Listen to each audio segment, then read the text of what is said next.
Over the past 2 years, we've seen Alex Hormozi come out of nowhere and storm the entrepreneurial space with his YouTube videos and his $100 million offers, and now his $100 million leads. That it's his new book that's coming out. And if you're like me, I always want to know, how did he do it, right?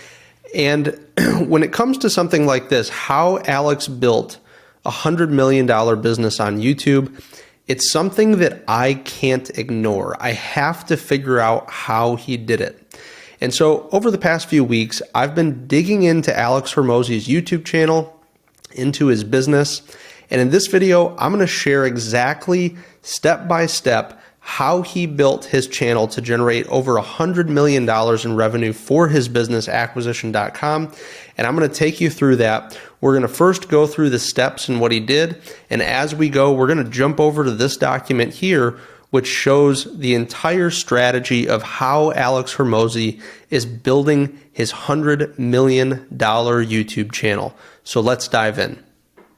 So for starters, currently, as of this video, Alex is sitting at over 1.4 million subscribers just on YouTube. Now, Alex is involved with Twitter. He's involved with Instagram, TikTok, right? He's everywhere. We see him everywhere. If you're an entrepreneur, you see him all over the place. He cannot be ignored, right?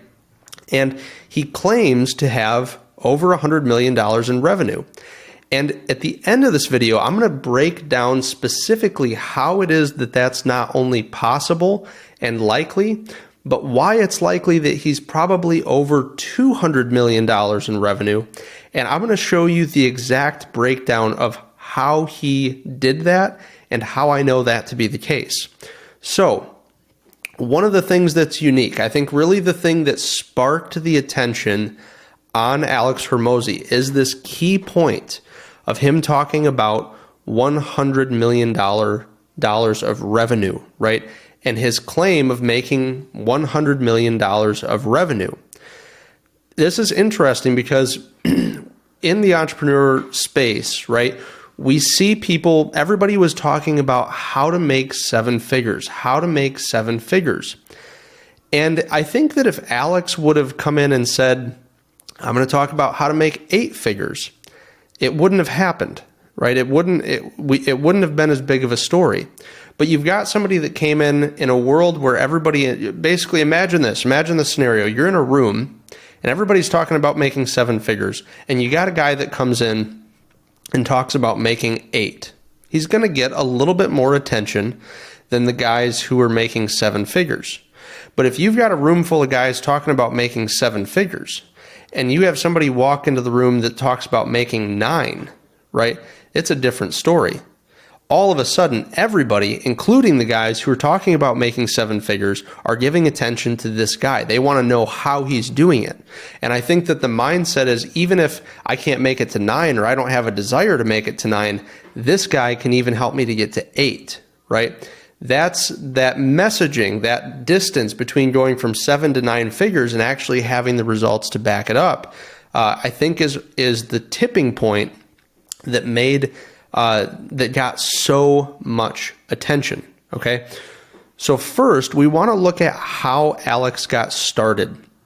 Now, if we look at what Alex is doing right now, it's interesting. But it's not, if we're not at that point, it's not going to be as beneficial to us, right?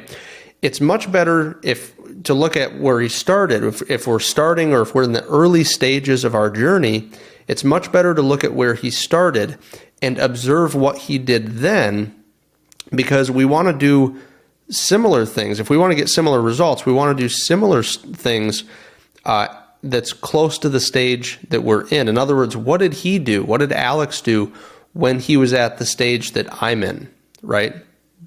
So that's what we want to start. So let's dive into that. So to get started, one, he was starting with gyms, right? We know that. He talks about that very openly. But then he started to quickly evolve his content. He then iterated what he talked about based on feedback.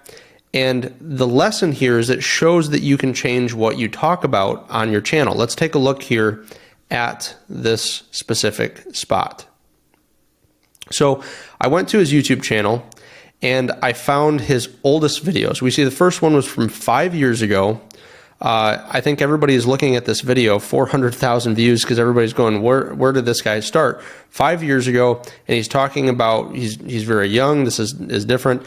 If you watch the video, he's like in this neighborhood where he's got this gym that's a really small gym that he just set up. It's a really interesting video to watch to kind of see the origin story. But we see 5 years ago, he was just talking about, starting these little gyms, right? And how much money he was making from these little gyms. And then we see that a couple years goes by, about 3 years, and he has no videos. It's the only thing that was sitting on his channel for years. And maybe he had some that were hidden, I don't know. But we see this gap where, again, a couple years later, he comes back, he's talking about gyms. He's talking about meeting with Arnold Schwarzenegger, somebody who would appeal to people who own gyms, right? Then he makes a little shift. He talks about ad spend, talks about writing headlines, talks about his gyms more from the business standpoint, starts talking about $50 billion lessons, from somebody that he connected with. And the point here, the lesson to learn from this is, one, in the early stages, what you talk about is going to be different than what the content evolves into, especially if you're adapting it based on feedback and you're iterating and testing different things. And that's what he was doing at this stage.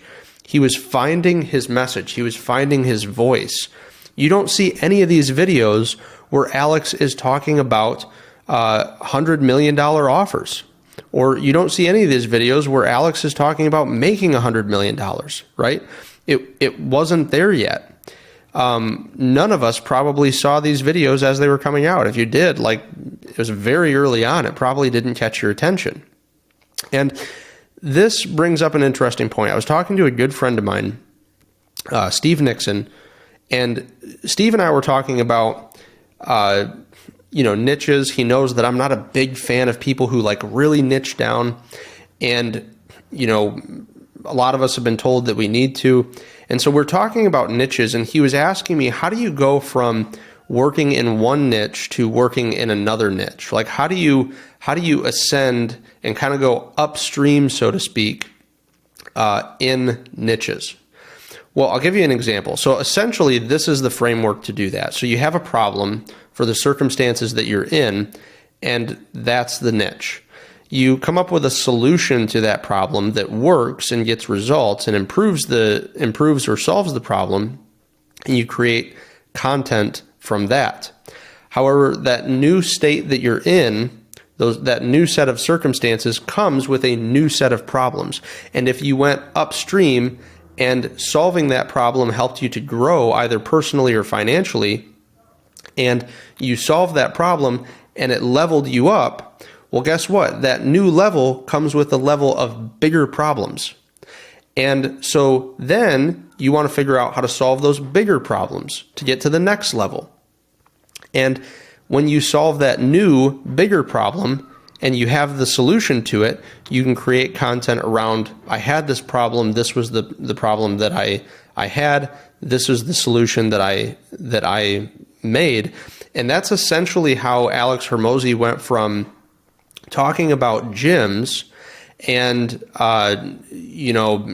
iterating his messages. You'll see that he was talking about ad spend. He was talking about offers. He was talking about sales, right? It's because those are the things that he was doing that he was having problems with, that he was coming up with solutions for. And as he did that, he leveled up himself and his business. And as he leveled up himself and his business, he had new problems. So for me, I'll give you an example. If you go back and look at my other channel, you'll see that what I used to talk about a lot was all advertising. That's because I ran an advertising agency for many, many years. Our agency had specialized in scaling. And when we were doing that, the agency became bigger and bigger and bigger. We're making more money. I started having an issue, which was a really good problem to have, of this agency is doing much better than I expected and I'm making more money. I don't know what to do with it, right? So I started talking about things that I found to do with the money, tried to find smart things to do with the money, because I was not raised in a household where there was any education about money. I didn't know what to do with it. I never expected to have it. So that was, it was sitting there being unproductive. I didn't know what to do with it. Good, really good problem to have, but it's still a problem. So I was talking about that, and talking about that led to one of my best business acquisitions that I had ever done. Up until that point, I had used business acquisitions like Hormozi to grow my business. And talking about that problem created an opportunity. And so because of that, I was able to, move from advertising to talking about investing. And because of investing, I was able to talk about business acquisitions. And I've been able to help several people like Steve with that. And so that's just an example of if you're niching down and you need to expand and you've maxed yourself out, that's how you go from one niche to another. You go to the adjacent upstream niche, as you build and as you grow. And you see everybody do this, right? We see Grant Cardone do this. We've seen Alex Hormozi do this. Everybody does this. And so you don't want to fight it. If you want to grow, you want to go with it, right? Go upstream, but go with that flow and just keep solving bigger problems and talking about it. Okay, so that's what Alex did. So that's how he got started. So the next question that I think a lot of us have, we're probably wondering this one down here: how does he monetize his channel and where do I get those numbers from? We'll talk about that in a minute, along with, specifically how we know that he's doing more than $100 million in revenue per year. So, but let's first talk about how he comes up with ideas. We just talked about it a little bit, where we talked about, he says he does stuff, he talks about it, does bigger stuff, talks about it, right? He's not regurgitating somebody else's opinion. He's not regurgitating somebody else's ideas. He's just talking about what he's doing, about thoughts that he's had, about breakthroughs that he's had, things that have moved the needle, right? And that's great. A lot of people out there are now creating content with GPT. A lot of people out there are, regurgitating what they hear other people talking about because it sounds logical, but they don't have the experience in it, and you can tell that as they talk about it. So I think that that's a solid formula. Just do stuff, talk about what you did, talk about the results. Do more stuff, bigger stuff, talk about what you did, talk about the results. It's a great strategy. The one key thing about ideas, though, is Alex validates his ideas when before, in the beginning, he was documenting his ideas. What I mean by that is Alex had a system where he would just get on his phone. He would send himself an email every time he had an idea. So he'd just get on his phone. I got an idea for a YouTube video or for some content, and I'm just going to send it to myself. Then he had this breakthrough of, why am I doing it that way? Why don't I make that content productive? And, the problem with doing it that way, with just like, I have an idea and then we're going to go make a video around it. Creating videos, especially the type that Alex creates, can be very expensive and it can be very time consuming. And so, he would have an idea and some videos would do well and some videos would flop. We can see that just by these few here, right? Some would get 50,000 views, some would get 8,000 views, some would get 120,000 views, and some would get 5,000 views, right? By just documenting and sending himself that email, he'd have the idea, then he'd go create a video, but there was no validation if that video was going to be successful. And so he needed to be more efficient. What Alex decided to do, and he talks about this in some of his videos, he says that Twitter is actually his favorite platform. Everybody knows him as being on YouTube, but he says that Twitter is actually his favorite platform. And that's because instead of sending himself an email with ideas, what Alex does is he goes on Twitter when he has an idea, and he just basically makes a tweet that's a note to himself.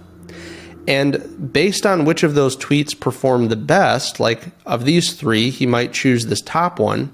He creates long videos and short videos. So long YouTube videos and YouTube shorts, because the idea is already validated. Right? If you have to pick between these three ideas for a video, which one are you going to pick? Well, you're going to pick the one that got, either the most reach or the most engagement, right? This one got the most engagement. this one got the most reach. You could pick between the two, or you could make a short out of one and a long video out of the other, right? The idea is validated. The concept behind the video already has proof of concept. And in addition to this, instead of not getting any output for his time and coming up with video ideas, he now is getting more reach and more engagement and more impressions on Twitter just for coming up with ideas and seeing what people like. It's a super smart strategy. This is why I started getting on Twitter. I hadn't been on Twitter in years. And then I realized some of the things that you can do with Twitter. And when I tested this myself, I started with just making tweets and converting them into YouTube shorts. It works. Like the YouTube shorts that I did that were from validated ideas from Twitter, always outperformed the ideas that I had that were not validated. And, those ideas would get really random and really inconsistent results. So, because making videos here is time consuming, what Alex is doing is he's using Twitter to validate that core message or the foundational message behind the video before building a video around that idea and sharing it. And this gives him much more consistency, and it also gives him more reach and more impressions on a different platform, right? Now, we're not talking about Twitter and what Alex does over there. I can make another video on that if anybody would like to see it, and more specifically how he's using Twitter. But with YouTube, it starts on Twitter. Really, really interesting. So validating ideas is greater than documenting ideas. So let's now talk about how he's monetizing his channel. So I estimate that he makes about $25,000 to $40,000 per month from ads that are being shown on his YouTube channel. And then, of course, we talked about the $100 million a year from the portfolio companies, which at the end, I'm going to show you the calculations of how that would work out. So where's this money coming from? Where did those numbers come from? Okay, so we see that he's got his channel here from Social Blade. Social Blade estimates $3,000 a month to $51,000 a month. That's a pretty big range, right, of income. So this is in particularly the ad revenue that's coming from his channel, right? So the channel is simply monetized two ways. In the beginning of his channel, we know the message, right? I'm Alex Hormozi and I have nothing to sell you, right? Which was true. He stopped saying that because he had a book that was 99 cents. And he said, technically, that's something to sell you, right? It was important to him. So he stopped saying that.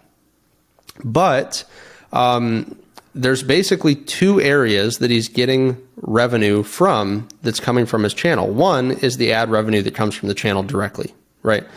That's awesome because when you think about it, what his core business is attracting businesses for him to invest in, businesses for his firm acquisition.com to buy. And he's doing that with a lot of reach on YouTube, and he's got a lot of reach on YouTube because of the value he provides, right? But when you think about this, he's getting paid to attract opportunities. It's incredibly smart. And so I think what's more likely is that he's getting around, 25,000 to 38,000 per month with his YouTube channel. And the way that I did that math is I looked at the last 30 days of views on his channel.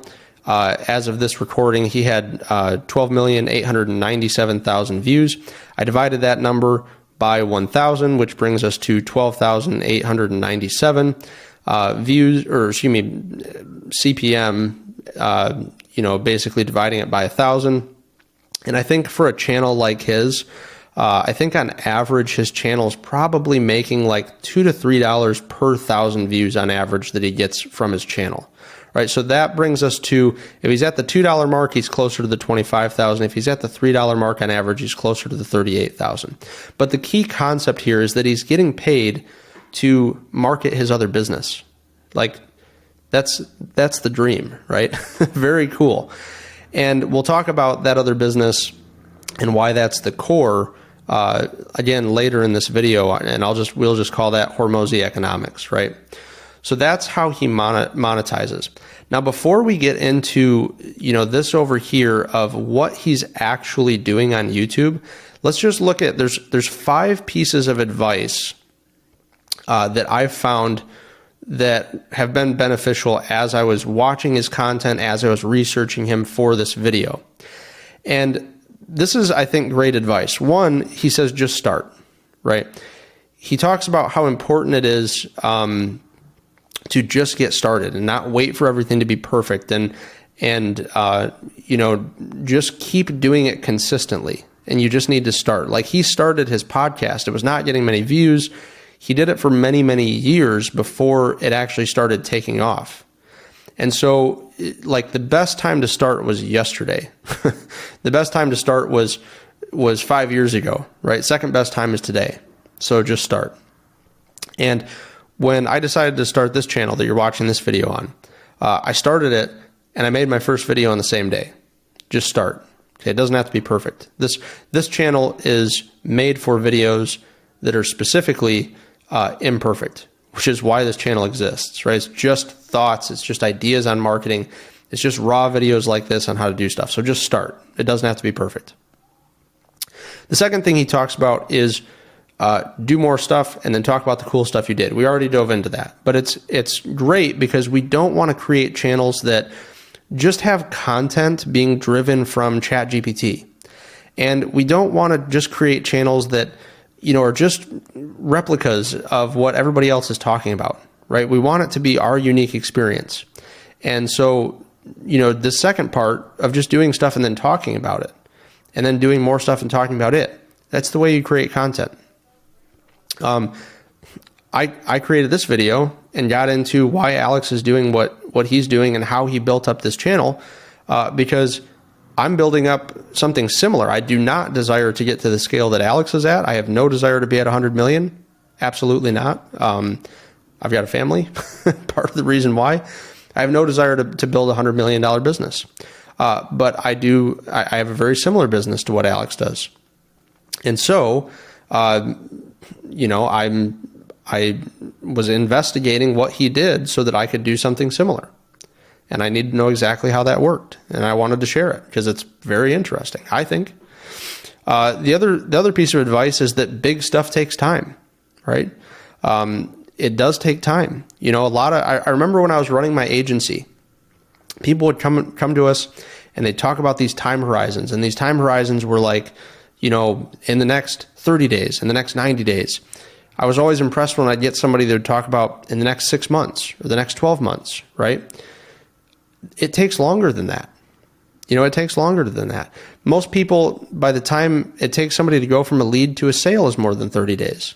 Why would you expect that, that if you start advertising, that in 30 days your business is going to double? It's not going to happen, right? The math doesn't support it.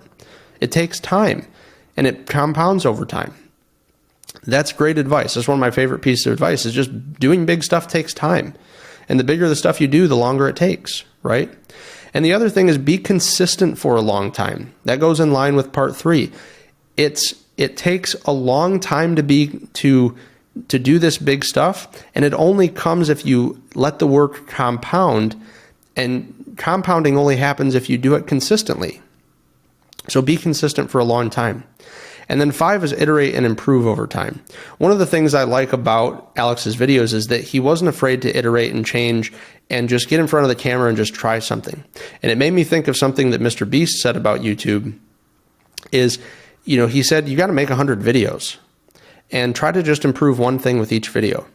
And like, after you've made 100 videos, like, you're just starting to get pretty good, right? So just iterate and improve over time, be consistent for a long time, realize that it's going to take longer than you think, especially if you have a big vision or a big mission. And as you create content, just do it and talk about cool stuff that you did, right? So now let's get into, before we dive into these numbers here for Alex's business, let's just get into the core of what he's doing here on YouTube, okay? So we already talked about his channel. On his channel, I sorted his videos by his most popular videos. We see a big difference between the things he was talking about here, the style of his videos, his titles, and over here, what he's talking about. It's very consistent. You can tell it's his. The thumbnails are not branded, right, except for with his face, but we can see that things are more consistent. The message is really on point, right? The formula here is he's validated his content.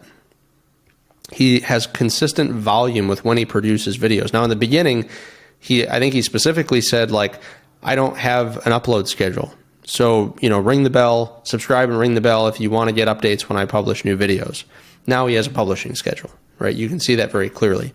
And not only does he have a publishing schedule, he tries to do even more, increase the amount of content that he puts out.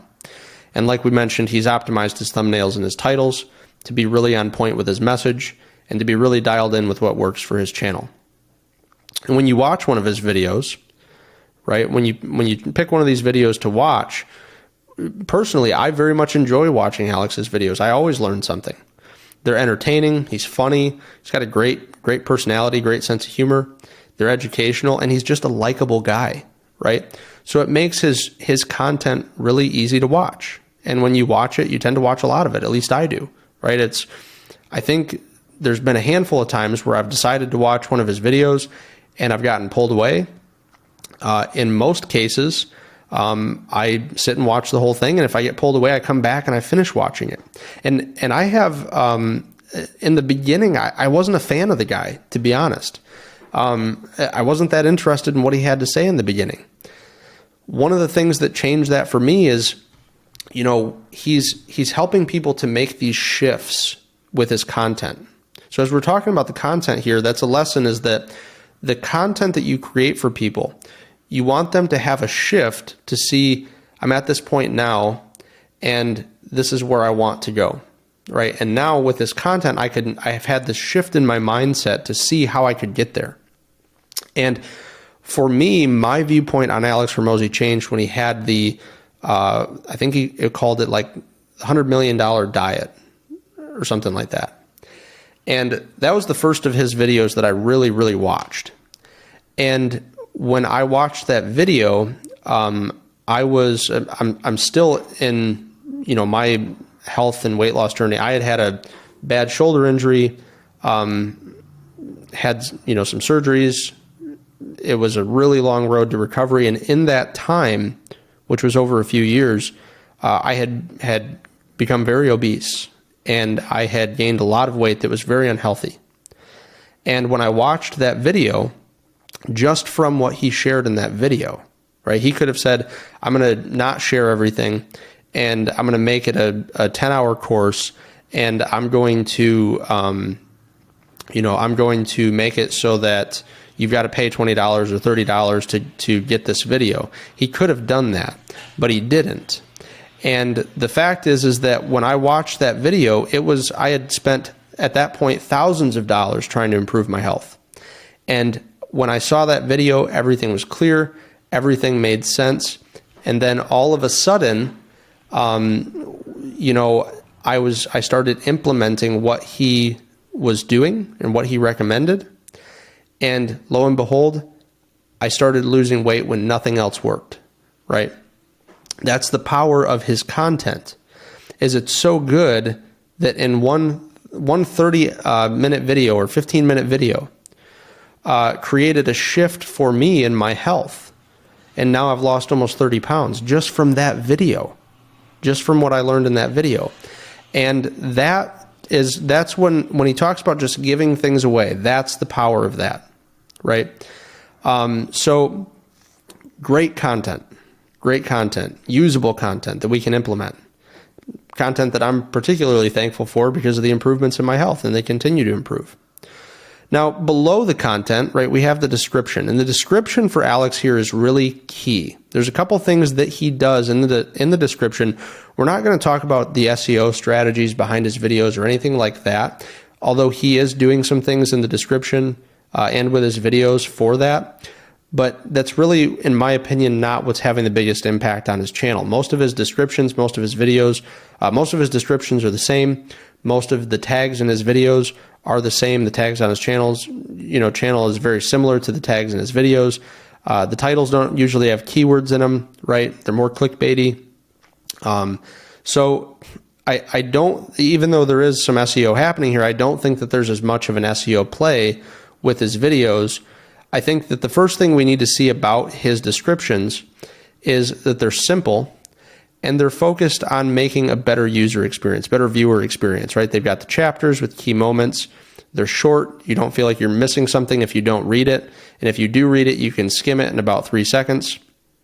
You've got other videos in the playlist. It's just a better experience, right? So that's what I like about his descriptions. But the key to Alex's success is this little sentence right here and one link that goes right to his homepage, right?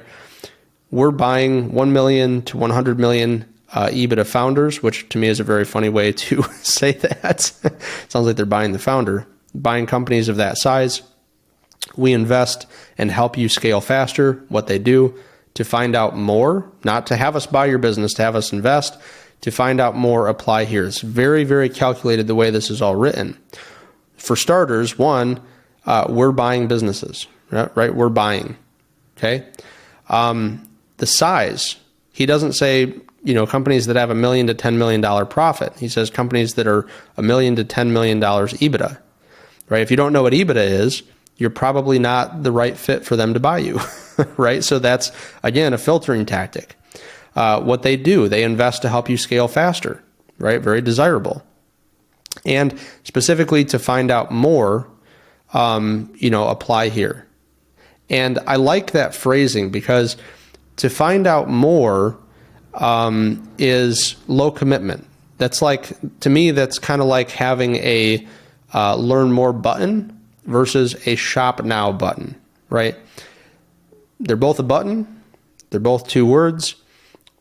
Shop now is just a higher intent, higher commitment, right? You're committing to clicking that button and potentially going to a site where you're going to spend money. Learn more is, I think I'm interested in this and I'm going to click over and see what this is about. See if I find anything that I like, right? Very similar things. Very different results. And, the comparison is probably a much higher click-through rate, than if you were to say to get started, apply here, right? So it's simple, but man, what a great example of good copywriting. There's a lot going on just in that one sentence. Then he says we invest in everything from YouTube channels to local businesses and IT services. So then, if you're kind of on the fence about this, you're like, I don't know if this would be for me. He's basically saying, hey, we invest in a lot of different types of businesses. So check it out. And then for everybody else, I'm making money buying and growing businesses. I make this free content with the hopes you use it to grow your business enough to partner with us. Really straightforward. Love it. This is structured so well. And again, if you go back and look at his old videos, you see that he's iterated over time. This link goes to his homepage and it just goes to a simple jot form application, right? Simple headline, that's a question, simple subheadline. They can get right into the application. It's a pretty extensive application if you go through it. But, for what he's doing, the last numbers I heard, I think he said he was getting about 400 applications per month. I would estimate that they probably work with 1% or less of the people that apply, maybe more, right? Depending on what their process is after the application. But my estimate that it would be that they would probably work with 1% or less of those applications because of their business model. But the application is providing a combination of low volume of really high intent leads. And that's why everything is focused on this. Now, if you go to their site, you'll see that they've got some other things, some other types of funnels, right? They've got a lead magnet for announcements, right? Hey, basically, do you want to get access to, bonuses only for our subscribers? Do you want to check out this free course? This is really just a way to provide more value. And the free course is going to redirect them ultimately back to the application if they really think that they can help them. But out of everything that they're doing, right? These are all secondary. These are an afterthought. The focus, all the energy is going toward this application process to find businesses that they can invest in. That's their core business. I truly believe that.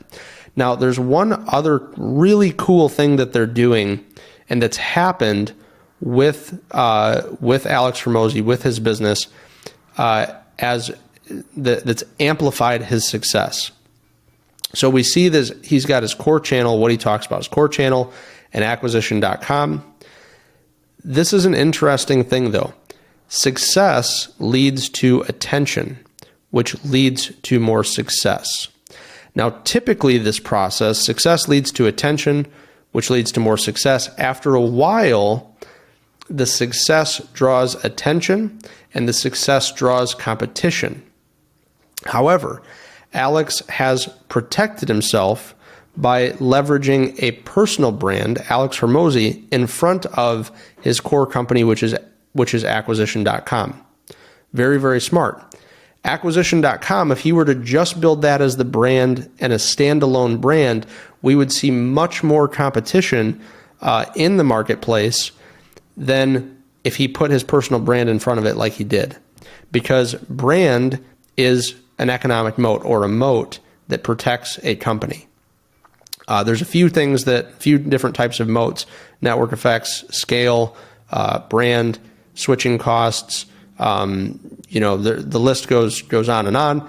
But he has strategically protected his brand as he's become more successful, because he built a personal brand in front of his acquisition brand, in front of his main brand. And that personal brand provides the moat as he becomes more successful. And that concept now, which could have built up over time and then created a time where he would have grown really fast, and then as more and more competition entered the market and tried to do the same thing, it would have tapered him off, because now the market and the message becomes more diluted. Instead of that, because of this personal brand, the success leads to attention, which now just leads to more success because of the protection. What I mean by that is, as he became more popular, right? I'm creating this YouTube video to analyze how he did this, and he gets brand recognition because of my work that I'm doing in this video. And this is going to, I'd love to see this video get a few thousand views as a brand new channel. But it's still impressions, right? His face is on this thing. So, success is makes us look and say, how's he doing that? What is he doing?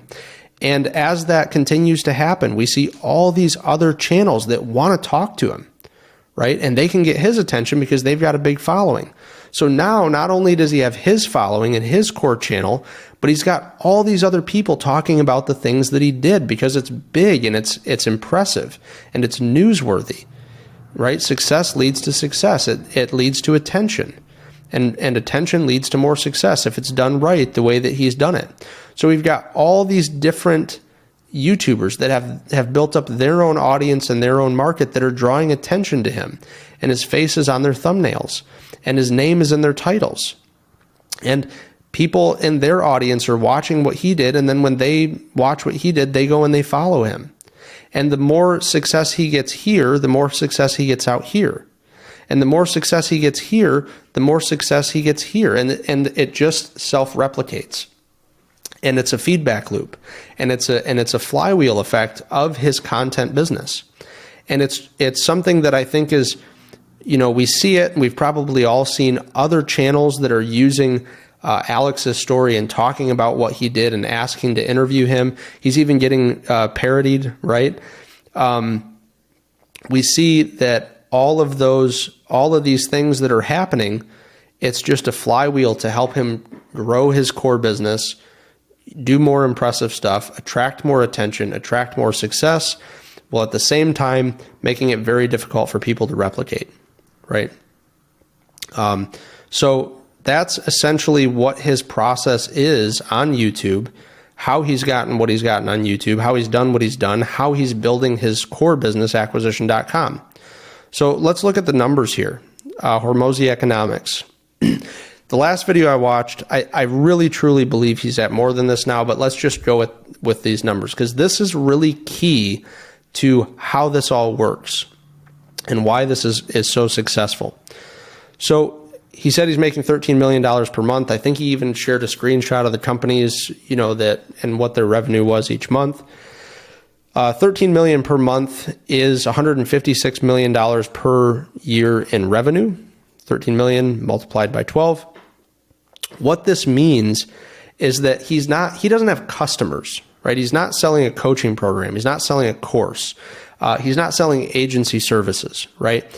He doesn't have customers, but if these were considered customers, right, his average customer value is incredibly high. I always think of a quote from Ryan Dice. Ryan said, whoever can spend the most to acquire a customer wins. A lot of people took that to mean whoever, could basically had the biggest stones, so to speak, and could be the most uncomfortable by spending one-to-one to acquire a customer with paid ads would win. That's not what he meant. What's meant by that statement is whoever can spend the most to acquire a customer wins. In other words, whoever has the highest customer value has the ability to spend more than their competition, who has the ability to spend more than somebody else because the average customer value is high. That's how that was meant to be understood. And so let's just say that Alex has 25 portfolio companies. Again, I don't know if that's right. Just an estimate, and I'll show you how I got to this number of 25 portfolio companies based on my personal experience with some of this. 25 portfolio companies. If he has 25 portfolio companies, we divide 156 million per year by 25 companies. That's $6 million per average customer value per company that he invests in. Now, this is top line revenue. So 6,240,000 top line revenue on average is what one of his companies would make if he has 25 companies. Okay, maybe he has 20, maybe he has 40. I'm not sure, but these numbers make sense. And these numbers make sense because if we go back to his description when we talked about here the 1 million to 10 million EBITDA founders, right? Essentially, the math that I did is if on average, some of the companies that he invests in have a 20% profit margin, which I think is reasonable because when somebody buys a company, what they're going to do is they're going to come in because a lot of times a single person founder would have, a lot of expenses within the company that have just built up over time and they're busy and they've never sat down to cut them. A lot of times when somebody invests in a company, I know this is what we do, is one of the first things that we do is if the profit margin is not very healthy, and when we did our due diligence, we saw that the profit margin could be healthy. One of the things that we do is, first things we do is we go in and cut expenses, right? Because they've just built up over time. You've got softwares, you've got, things you're paying for you didn't even remember you were paying for, right? And it builds up over time. And so I think that it's reasonable that on average, these companies, because now they have somebody that's focused on the profit margin with Alex's investment, that you've got on average 20% profit margin. And a 20% profit margin of $6 million comes out to $1.2 million of average profit per company, which essentially is right in line with his low end of what he's trying to attract here, the $1 to $10 million EBITDA founders. That to me puts this number right on the low end, where this is essentially a $1 million EBITDA, because EBITDA is essentially, in the simplest terms possible, EBITDA is basically profit. EBITDA stands for earnings before interest, taxes, depreciation, and amortization. But essentially, it's really, really close to profit, right? So that's why I chose 25 companies. That's why I say that, this $156 million is very doable. It's very doable for a company like this.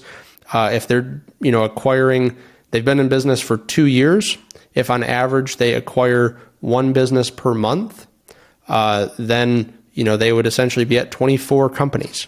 So if their average over the past 2 years has been one company per month, which is very doable. My first year in acquisition, I want to say I did 4, my first year. and I could have done more.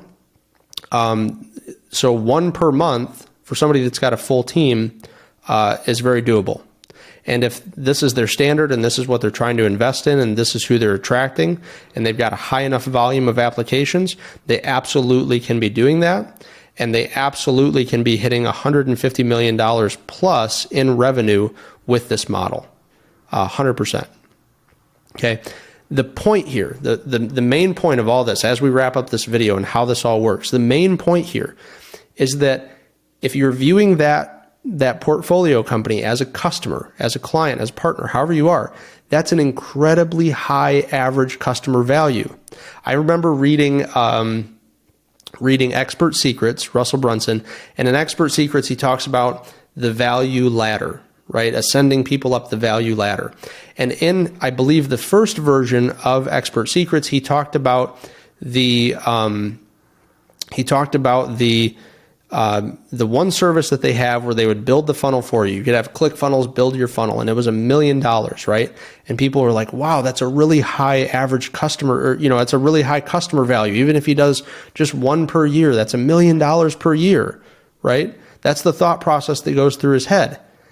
Alex has got a $6 million profit, or, $6 million average customer value. So if he does just 1 per year, right? But he's not. He's probably doing 12.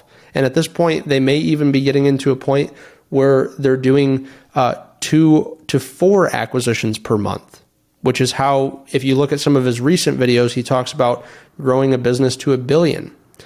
And you can see that with those numbers, it wouldn't take long to do that.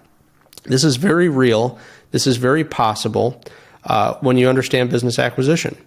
And so when we see what he's doing over here with his channel and how simple this is, it's very simple, but it's not easy. It takes that consistency. It takes those 5 key tips from Alex to keep doing this long enough to build up these results and to generate the income from the channel that fuels them continuing to be able to make videos. I'm sure that they just reinvest all of that into content, and they just keep reinvesting and building and keep reinvesting and building and using it to create better videos and to cover the cost of the editing and the people who are publishing it and doing all those things. And that's right in line with that, because I think that between Alex and Layla, I believe that each of them spend, as far as the research that I did, spend about $20,000 per month each on their content teams, which is right in line with these numbers. So they're probably just plowing that back into the videos because the goal is them building that $1 billion business. And these are the economics, and this is the math of how they're going to do that. So this is a long video, but I've hoped to accurately summarize exactly what Alex is doing in their business and how they're building their business to, they've built it to $100 million on YouTube, and they'll probably go to $1 billion. If you'd like to see other videos about, like this, where I dive deep into how somebody is doing something, post it in the comments below. This is a blast. I love creating stuff like this. I love digging in and figuring out how things work in business. And I'd love to help to figure that out and share that again. I'd love to create more content like this if you like this. And if you want to see how things work in business, not just YouTube, we could do one on how Alex has built up his Twitter. We could do one on how Alex has built up his TikTok or just his general content plan, which I've uncovered as I've done research on this. And I can do this for other people as well, and basically share how this all works so that you can go out and you can replicate that and do it to your business at whatever scale you would like. So hopefully you've enjoyed this video. I've had a blast making it. Appreciate you taking the time to watch this here with me. And if you like videos like this and you want to see more, go ahead and hit that subscribe button. If you have any questions, put them in the comments, and I'll see you in the next video.